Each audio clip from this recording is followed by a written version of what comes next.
ವೀರು, ನಿನ್ನ ತಮ್ಮ ಎಲ್ಲಿ? ಅದು ಪಾರ್ಟಿ ಆಫೀಸಲ್ಲಿ ಮೀಟಿಂಗ್ ಇತ್ತು, ನಾನು ಹೋಗೋಕ್ಕಾಗಲ್ಲ, ಅದಕ್ಕೆ ಅವನ್ನ ಕಳಿಸ್ದೆ. ಓ ಸರಿ, ಕೂತ್ಕೋ ಬಾ. ಪರವಾಗಿಲ್ಲ, ನಿಮ್ದಾಗಲಿ, ನಾನು ಆಮೇಲೆ ಕೂತ್ಕೋತೀನಿ. ವೀರು, ಎಲ್ಲರೂ ಒಟ್ಟಿಗೆ ಕೂತು ತಿಂಡಿ ತಿನ್ನೋಣ ಅಂತ ನೀನೇ ತಾನು ಹೇಳಿದ್ದು. ನಾನೀಗ ಹಳೆದನ್ನೆಲ್ಲ ಮರ್ತು ಬಿಟ್ಟಿದ್ದೀನಿ. ನೀನು ನನ್ನ ಅಳಿಯ ಅನ್ನೋದನ್ನು ನನ್ನ ಮನಸ್ಸು ಒಪ್ಪಿದೆ.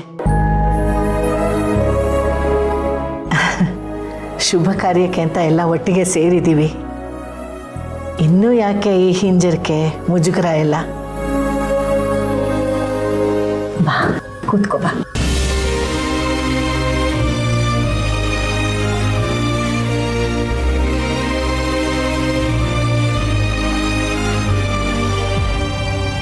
ಮಾಮ್ ಬಾಯಿಲಿ ಹೇಳಿದ್ನಲ್ಲ ಮನೆಗೆ ಅಜ್ಜಿ ಬಂದಿದ್ದಾರೆ ಅಂತ.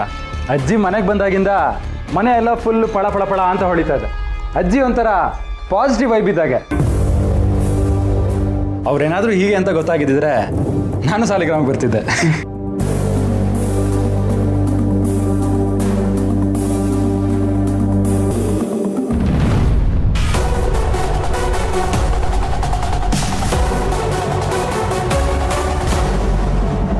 ಒಳ್ಳೇದಾಗಲಿ. ಬಾಕ, ತಿಂಡಿ ತಿನ್ನು. ಹಾಂ,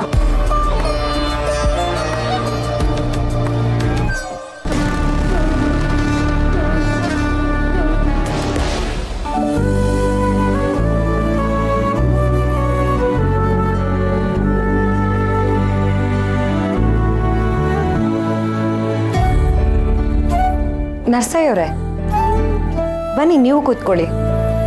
ಇಲ್ಲಮ್ಮ, ಅಮ್ಮವ್ರು ತಿಂಡಿ ಆಗೋವರೆಗೂ ನಾನು ನೀರು ಕೂಡ ಕುಡಿಯಲ್ಲ.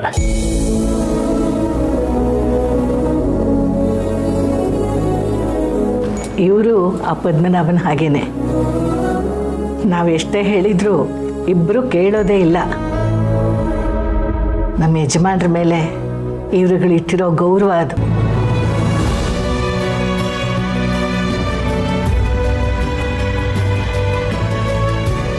ವೀರು, ನಾ ಬಂದಿರೋ ವಿಷಯನ ಪದ್ಮನಾಭನಿಗೆ ಹೇಳಿದ್ಯಾ? ಇನ್ನೂ ಇಲ್ಲ ಅತ್ತೆಯವರೇ, ಆಮೇಲೆ ಹೇಳ್ತೀನಿ. ನೀವು ಬರೋದು ಗೊತ್ತಿದ್ದಿದ್ರೆ ಅವ್ರು ಆಗಲೇ ಇಲ್ಲಿರೋರು. ಈ ಮುದುಕಿ ಬರೋವರೆಗೂ ಈ ಮನೆಯಲ್ಲಿ ನನ್ನ ಮಾತೆ ನಡೀತಿತ್ತು. ಆದರೆ ವೀರುಗೆ ನನ್ನ ಮೇಲಿರೋ ಪ್ರೀತಿಗಿಂತ ಈ ಮುದುಕಿ ಮೇಲಿರೋ ಗೌರವನೇ ಹೆಚ್ಚು. ಇವಳು ಎದುರುಗಡೆ ಇದ್ದಾಗ ಇವಳೇ ದೇವರು ಅನ್ನೋ ಹಾಗೆ ನೋಡ್ಕೋಬೇಕು. ಮದುವೆ ಆಗೋವರೆಗೂ ನಾನು ಇದನ್ನೆಲ್ಲ ಸಹಿಸ್ಕೊಳ್ಳೇಬೇಕು.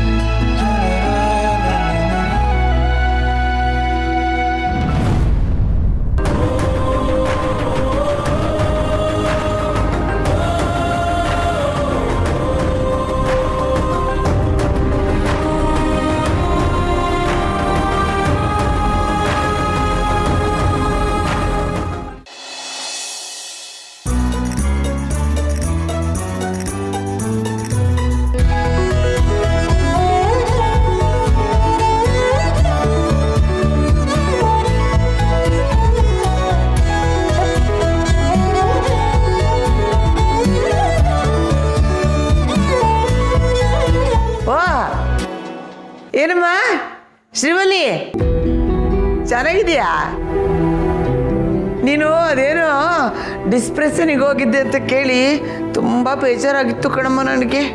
ನೋಡು, ಏನೇ ಬಂದರು ಧೈರ್ಯವಾಗಿ ಎದುರಿಸೋದನ್ನು ಕಲಿಬೇಕು ನಾವು ಜೀವನದಲ್ಲಿ. ನೋಡು, ನಿನ್ನ ನಗು ಎಷ್ಟು ಚೆನ್ನಾಗಿದೆ. ಎಲ್ಲಿ ನಗು ನಗು ನಗು. ಅಯ್ಯಯ್ಯ ಕಳ್ಳಿ. ನೋಡು, ಜೀವನದಲ್ಲಿ ಹಿಂಗೆ ನಗ್ತಾ ಇದ್ರೆ ರಾಜ್ಕುಮಾರಿ ಥರ ಕಾಣಿಸ್ತೀಯಾ. ಆಗ ನಿನಗೂ ಒಬ್ಬ ರಾಜ್ಕುಮಾರ ನಿನ್ನ ಕೈ ಹಿಡಿಯಕ್ಕೆ ಅಂತ ಬರ್ತಾನೆ. ಹೌದೌದು, ರಾಜ್ಕುಮಾರ ಬಂದೇ ಬರ್ತಾನೆ. ಕ್ಷಮಿಸಿ, ಲೇಟ್ ಆಯಿತು. ಅರೆ ಬಂದಲ್ಲ.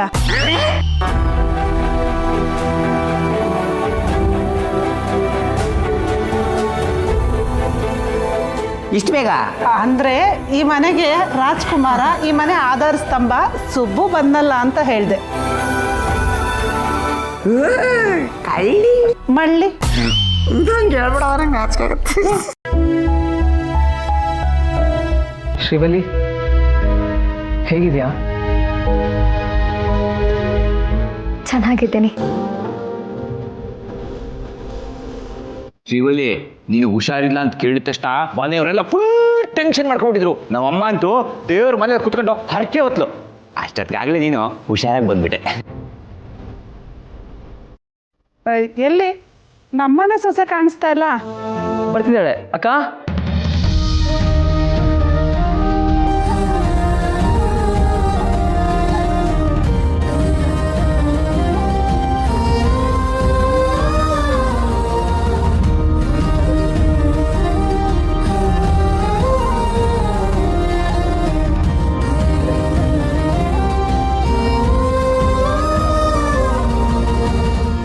ತಗೊಳ್ಳಿಪ್ಪ. ಶ್ರೀವಲ್ಲಿ ಕೊಡು, ಶ್ರೀವಲ್ಲಿ.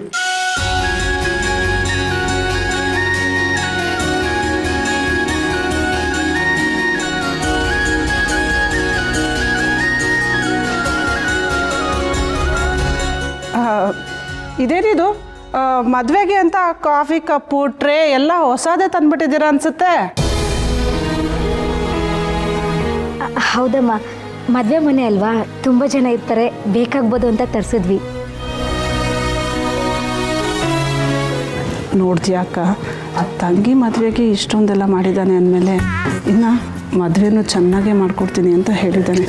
ಇಷ್ಟೆಲ್ಲ ಮಾಡಿರ್ಬೇಕಾದ್ರೆ ಅಡ್ಜಸ್ಟ್ಮೆಂಟು ಕಮಿಟ್ಮೆಂಟು ಎಲ್ಲದೇ ಇರುತ್ತಾ? ತಂದ್ಬಿಡಕ್ಕೆ ಅಂತ ಬಂದಮೇಲೆ ಕಮಿಷನ್ ಆಗಲಿ ಎಲ್ಲನೂ ತೊಗೊಳ್ತಾನೆ. ನೋಡ್ತಾ ಇರು. ಸ್ವಲ್ಪ ಸುಮ್ಮನೆ ಇರ್ತೀಯಾ? ನಾವಿಲ್ಲಿಗೆ ಬಂದಿರೋದು ಮದುವೆ ವಿಷಯ ಮಾತಾಡೋದಕ್ಕೇನೆ. ಈಗ ಹೊಸದಾಗಿ ಮಾತಾಡೋವಂಥದ್ದು ಏನೂ ಇಲ್ಲ, ಅದು ನಿಮಗೂ ಗೊತ್ತಿದೆ. ಮಕ್ಕಳು ಇಷ್ಟಪಟ್ಟರು ಅಂತ ಮದುವೆಗೆ ಒಪ್ಕೊಂಡಿದ್ದೀವಿ. ಮಕ್ಕಳು ಇಷ್ಟನೇ ನಮ್ಮಿಷ್ಟ ಅಲ್ವಾ? ಮಕ್ಕಳ ಮನಸ್ಸಿಗೆ ನೋವಾದರೆ ನಾನಂತೂ ಸಹಿಸ್ಕೊಳ್ಳೋಳೆ ಅಲ್ಲ. ಹೌದು ಇಂದ್ರಮ್ಮವ್ರೆ, ನಿಮ್ಮನ್ನು ಮೊದಲಿಂದನೂ ನೋಡಿದ್ದೀವಲ್ಲ, ನಿಮ್ಮ ಮಾತು ಹೊರಟಾಗಿರ್ಬೋದು, ಮನಸ್ಸು ಬೆಣ್ಣೆ ಥರ. ಮಕ್ಕಳನ್ನ ನೀವೆಷ್ಟು ಪ್ರೀತಿಸ್ತೀರಾ ಅಂತ ನಮಗೆ ಚೆನ್ನಾಗಿ ಗೊತ್ತು. ಒಳ್ಳೇದು ಒಳ್ಳೇದು. ನಾವಿಷ್ಟೆಲ್ಲ ಮಾಡ್ತಾ ಇರೋದು ಮಕ್ಕಳಿಗೋಸ್ಕರ ತಾನೇ. ಮದುವೆ ಮಾತ್ರ ಚೆನ್ನಾಗಿ ಮಾಡಿಕೊಡ್ಬೇಕು. ಗಂಡಿಗೆ ನಿಮ್ಗೇನು ಅನಿಸುತ್ತೋ ಆ ಒಡವೆಗಳನ್ನ ಹಾಕ್ಕೊಳ್ಳಿ. ಹುಡುಗಿಗೆ ನಾವು ಮಾಂಗಲ್ಯ ಚೈನ್ ತಂದ್ಕೊಡ್ತೀವಿ. ಇನ್ನು ಮಿಕ್ಕ ಒಡವೆಗಳನ್ನ ನೀವೇ ಹಾಕಿ. ನೀವು ಅದ್ರ ಬಗ್ಗೆ ಏನು ಯೋಚನೆ ಮಾಡಬೇಡಿ ಇಂದ್ರಮ್ಮವ್ರೆ, ಎಲ್ಲ ನಾವು ನೋಡ್ಕೊತೀವಿ.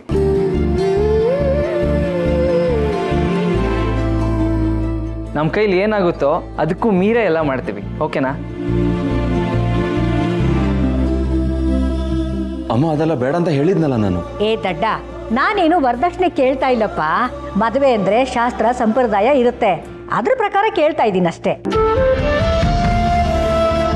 ಇಂದ್ರಮ್ಮವ್ರೆ, ನೀವು ಹೇಳಲಿ ಬಿಡಲಿ, ಹುಡುಗನಿಗೂ ಹುಡುಗಿಗೂ ಏನೇನು ಮಾಡಬೇಕೋ ಎಲ್ಲ ಮಾಡ್ತೀವಿ. ಮದುವೆನೂ ಚೆನ್ನಾಗಿ ಮಾಡ್ಕೊಡ್ತೀವಿ. ಇಲ್ಲಿ ನೋಡೋ ವರ್ದ, ನಾವೇನು ನಿಮ್ಮ ಅತ್ತೆ ಮಾವನಿಗೆ ಹಿಂಸೆ ಕೊಡ್ತಾ ಇಲ್ಲ. ನಿಮ್ಮಮ್ಮ ಹೇಳ್ದಂಗೆ ಇದೆಲ್ಲ ಒಂದು ಮದುವೆ ಪದ್ಧತಿ. ನಾಳೆ ದಿವಸ ನಮ್ಮ ಶ್ರೀವಲ್ಲಿ ಕೈ ಹಿಡಿಯೋ ಗಂಡುಗೂ ಇದನ್ನೆಲ್ಲ ನಾವು ಕೊಡ್ತೀವಿ. ಏನೇ ಇಂದ್ರ? ಹೌದು ಹೌದು.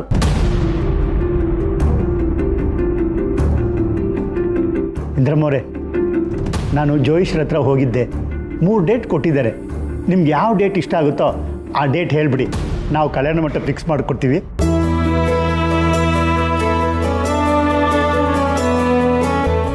ಇಂದ್ರಮ್ಮವ್ರೆ, ಇವಾಗ ಮದುವೆ ಸೀಸನ್ ಬೇರೆ ಅಲ್ವಾ, ಚೌಟ್ರಿಗಳು ಸಿಗೋದು ಸ್ವಲ್ಪ ಕಷ್ಟ ಆಗುತ್ತೆ. ನೀವು ತೀರ್ಮಾನ ಮಾಡಿಕೊಂಡು ಬೇಗ ಹೇಳಿದ್ರೆ ಒಳ್ಳೆ ಚೌಟ್ರಿಲೇ ಮದುವೆ ಮಾಡಿಕೊಡ್ಬೋದು. ನಾನು ಒಂದಷ್ಟು ಚೌಟ್ರಿಗಳದೆಲ್ಲ ಲೀಸ್ಟ್ ಬರ್ಕೊಂಬಂದಿದ್ದೀನಿ. ಯಾವುದು ಫ್ರೀ ಇದೆಯೋ ಅದನ್ನೆಲ್ಲ ಇಲ್ಲಿ ರೌಂಡ್ ಮಾರ್ಕ್ ಮಾಡಿದ್ದೀನಿ. ನೀವು ಇದನ್ನೆಲ್ಲ ಬುಕ್ ಮಾಡಿದ್ರೆ ನಿಮಗೆ ದೊಡ್ಡ ಪಾರ್ಕಿಂಗ್ ಸ್ಪೇಸು, ರೂಮು ಎಲ್ಲ ಸಿಗುತ್ತೆ. ತಗೊಳ್ಳಿ. ಹಾಗಿದ್ಮೇಲೆ ಶುಭಶ್ಯ ಶೀಘ್ರಂ ಒಳ್ಳೆ ಡೇಟ್ ಫಿಕ್ಸ್ ಮಾಡಿ ಮದುವೆ ಕಾರ್ಯಗಳು ಶುರು ಮಾಡ್ಬಿಡೋಣ.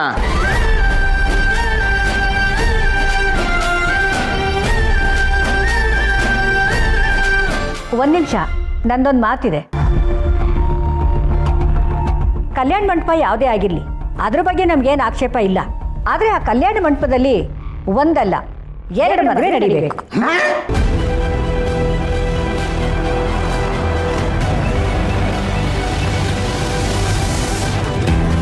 ಅಂದ್ರೆ 2 ಹಸೆ ಮನೆ ಇಲ್ಲ, 4 ಹಸೆ ಮನೆ ಇರಬೇಕು.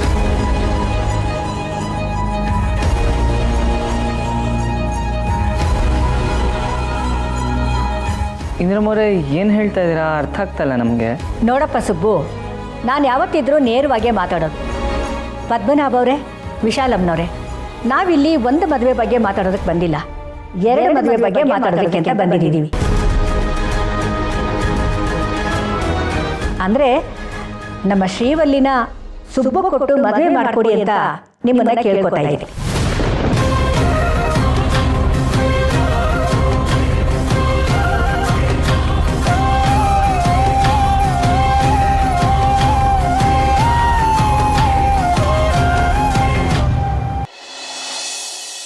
ಎಷ್ಟೋ ವರ್ಷಗಳಿಂದ ನನ್ನ ಮನಸ್ಸಲ್ಲಿ ಇದ್ದಿದ್ದೊಂದು ವಿಷಯನ ಇವತ್ತು ನಾನು ನಿನಗೆ ಹೇಳ್ತಾ ಇದ್ದೀನಿ. ಆ ದಿನ ನನಗಿನ್ನೂ ನೆನಪಿದೆ. ನೀನು ನನ್ನ ಮಗಳನ್ನು ಮದುವೆ ಆಗಿ ಬಂದ ದಿನ.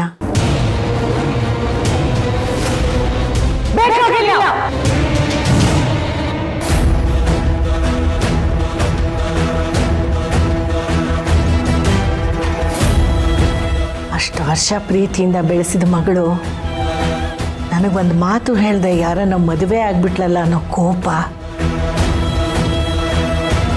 ಮಗಳು ನನ್ನಿಂದ ದೂರ ಆಗ್ತಿದ್ದಾಳಲ್ಲ ಅನ್ನೋ ದುಃಖ,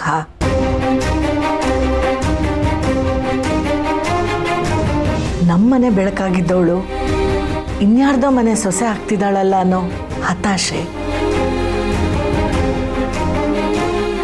ಇದೆಲ್ಲ ಸೇರಿ ನನ್ನ ಮನಸ್ಸಲ್ಲಿ ಕುದೀತಿದ್ದಿದ್ದ ಬೆಂಕಿ ಎಷ್ಟೋ ವರ್ಷಗಳ ತನಕ ಆರೇ ಇರಲಿಲ್ಲ.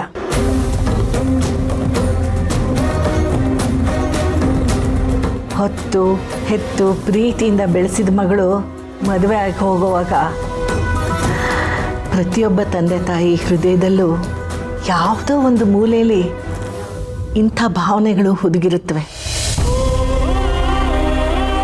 ಅವತ್ತು ನನ್ನ ಮನಸ್ಸಿನ ಭಾವನೆಗಳನ್ನು ಯಾರ ಕೈಲೂ ಹೇಳ್ಕೊಳಕ್ಕಾಗಲಿಲ್ಲ.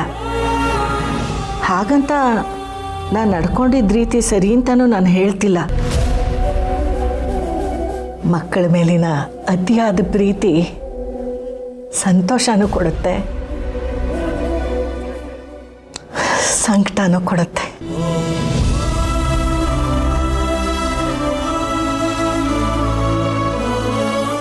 ಈಗ ಇದೆಲ್ಲ ಅನುಭವಗಳು ನಿನಗಾಗತ್ತೆ.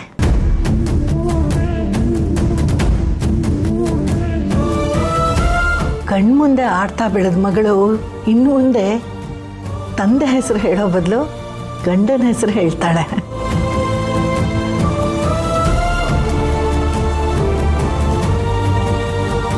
ತಂದೆನೇ ತನ್ನ ಪ್ರಪಂಚ ಅಂದ್ಕೊಂಡು ಮಗಳು ಗಂಡ ಅನ್ನೋ ಹೊಸ ಪ್ರಪಂಚಕ್ಕೆ ಕಾಲಿಡ್ತಾಳೆ. ಮಗಳ ಜೀವನ ಇನ್ನು ಮುಂದೇನೂ ಚೆನ್ನಾಗಿರುತ್ತೆ ಅನ್ನೋ ಸಂತೋಷದ ಜೊತೆಗೆ ಅಂಗೈಯಲ್ಲಿ ಆಡಿಸಿ ಬೆಳೆಸಿದ ಮಗಳನ್ನು ಮತ್ತಾರ್ದೋ ಕೈ ಕೊಟ್ಬಿಟ್ವಾ ಅಂತ ಆತಂಕನೂ ಶುರುವಾಗ್ಬಿಡುತ್ತೆ. ಈಗ ಮಗಳ ಮೇಲಿನ ನಿಜವಾದ ಪ್ರೀತಿ ಕಾಣಿಸಕ್ಕೆ ಶುರುವಾಗುತ್ತೆ.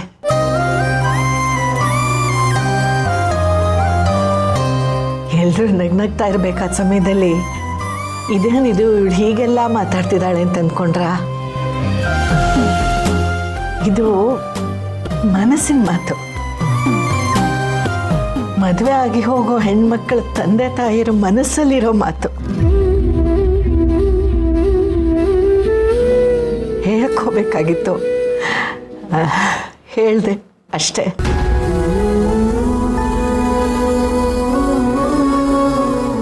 ಹೌದು ಅಮ್ಮ, ಶ್ರಾವಣಿ ಮದುವೆ ಆಗಿ ಗಂಡನ ಮನೆಗೆ ಹೋಗ್ತಿದ್ದಾಳೆ ಅಂತ ಅಂದರೆ ಅದನ್ನು ನಮ್ಮಿಂದ ನೆನೆಸ್ಕೊಳ್ಳೋಕ್ಕೂ ಆಗ್ತಿಲ್ಲ. ಆದರೆ ಬಾವ ಅವಳಿಗೊಂದು ಮಾತು ಹೇಳಿದ್ದಾರೆ, ಮದುವೆ ಆದಮೇಲೆ ಅವ್ರಿಗೆ ಯಾವ ಅಭ್ಯಂತರನೂ ಇಲ್ಲ ಅಂದರೆ ಸ್ವತಂತ್ರವಾಗಿ ಅವರು ಇದೇ ಮನೇಲಿರಬಹುದು ಅಂತ.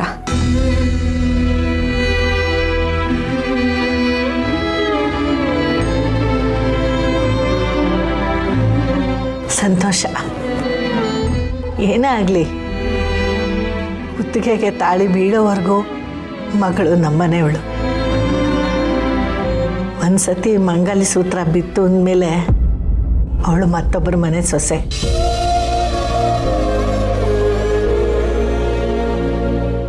ಇಲ್ಲ ಅಜ್ಜಿ, ಅಪ್ಪ ಆಗಲಿ ಸುಬ್ಬು ಆಗಲಿ ನನಗಿರೋ 2 ಕಣ್ಗಳ ಹಾಗೆ. ನಾನು ಈ ಪ್ರಪಂಚನ ಅವ್ರ ಮೂಲಕನೇ ನೋಡ್ತಿರೋದು, ಅಥವಾ ಅವರೇ ನನಗೆ ಪ್ರಪಂಚ ಆಗಿರೋದು. ನಾನು ಸಾಯೋವರೆಗೂ ಇವರಿಬ್ಬರನ್ನೂ ಪ್ರೀತಿಸ್ತೀನಿ. ಅದಕ್ಕೆ ಹೇಳ್ತಾ ಇದ್ದೀನಿ,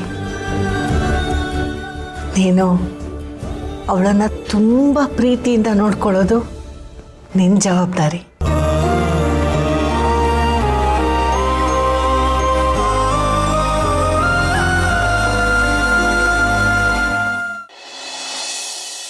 ಪ್ರತಿ ಸಲನೂ ನೀ ತಿನ್ನೋ ಊಟದ ಮೊದಲನೇ ತುತ್ತು ನೀನು ಅವಳಿಗೆ ತಿನ್ನಿಸ್ಬೇಕು.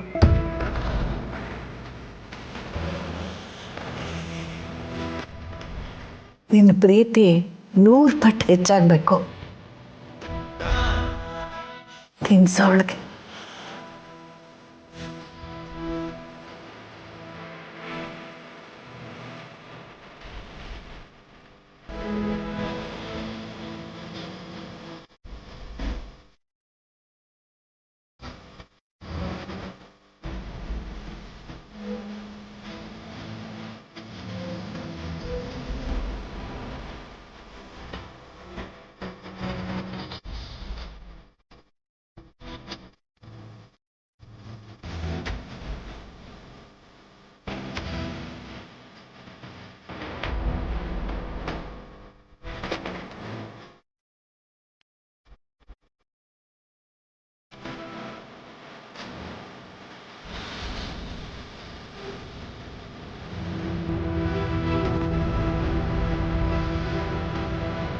ಅಪ್ಪ ತಿನ್ಸಿದ್ದನ್ನ ತಿನ್ಬಿಟ್ರೆ ಸಾಲದು. ನಂದು ಒಂದು ತುತ್ತಿದೆ.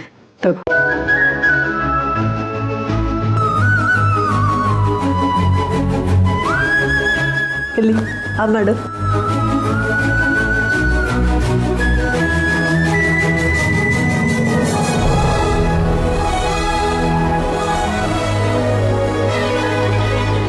ಹಾಗಿದ್ರೆ ಮಗಳೇ, ನನ್ನ ಪ್ರೀತಿ ತುತ್ತು ನಿನಗಿರಲಿ.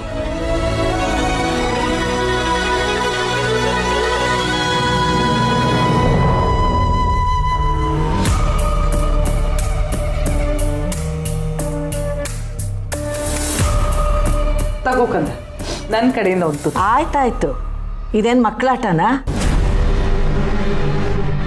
ಅವಳ ಪಾಡ್ಗೆ ಅವಳು ತಿನ್ನಕ್ಕೆ ಬಿಡಿ. ನಾನು ಹೇಳಿದ್ದು ವೀರುಗೆ ತಿನ್ಸು ಅಂತ. ಎಲ್ಲರೂ ಹೀಗೆ ಒಂದೊಂದು ತುತ್ತು ತಿನ್ನಿಸ್ಬಿಟ್ರೆ ಅವಳು ಸರಿಯಾಗಿ ತಿನ್ನೋದು ಬೇಡವಾ?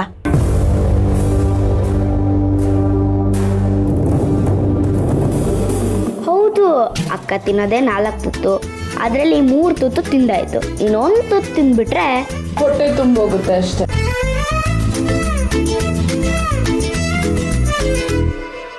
ವೀರು, ನಾ ಹೇಳಿದ್ದು ನಿನಗೆ ಅರ್ಥ ಆಗಿದೆ ಅನ್ಕೋತೀನಿ.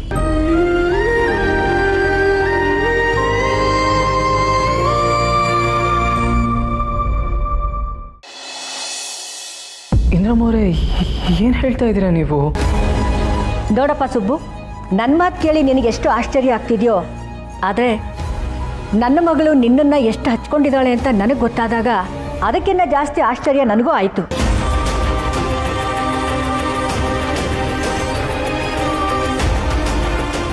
ಏನೋ ವಯಸ್ಸು ಹುಡುಗಿ, ಸುಮ್ಮನೆ ಹುಡುಗಾಟಿಗೆ ಪ್ರೀತಿ ಪ್ರೇಮ ಅಂತಿದ್ದಾಳೆ ಅಂತ ನಾನು ಅಂದ್ಕೊಂಡಿದ್ದೆ.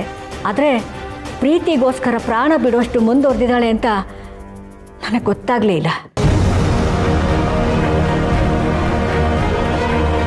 ನಮ್ಮ ಶ್ರೀವಲ್ಲಿನ ಚಿಕ್ಕ ವಯಸ್ಸಿಂದ ತುಂಬ ಪ್ರೀತಿಯಿಂದ ಮುದ್ದಾಗಿ ಸಾಕಿದ್ದೀವಿ. ಅವಳು ಕಣ್ಣೀರು ಹಾಕಿದ್ರೇ ನಮ್ಮ ಕೈಲಿ ಸಹಿಸ್ಕೊಳಕ್ಕಾಗಲ್ಲ. ಅಂಥದ್ರಲ್ಲಿ ಪ್ರಾಣಕ್ಕೆ ಕೂತ್ಕೊಂಡ್ರೆ ನಾವು ತಾನೇ ಹೇಗೆ ಸಹಿಸೋದು ಹೇಳಿ? ಆದರೆ ಇಂದ್ರಮ್ಮವ್ರೆ, ಅವತ್ತು... ಹೌದಪ್ಪ, ಅವತ್ತು ಹೇಳಿದ್ದು ನಾನೇ, ಇವತ್ತು ಮಾತಾಡ್ತಾ ಇರೋದು ನಾನೇ. ಅವತ್ತು ನಾನು ಮಾತಾಡಿದ ಮಾತಿಗೆ ನನ್ನ ಮಗಳ ಜೀವಕ್ಕೆ ಸಂಸ್ಕಾರ ಬಂದಿತ್ತು. ಅದಕ್ಕೆ ಇವತ್ತವಳಿಗೆ ನಾನೇ ಮಾತು ಕೊಟ್ಟು ಕರ್ಕೊಂಡು ಬಂದಿದ್ದೀನಿ. ಇನ್ನು ಮುಂದೆ ನಿನ್ನ ಜೀವನ ಏನೇ ಇದ್ರೂ ನಿನ್ನ ಜೊತೆ ಅಂತ.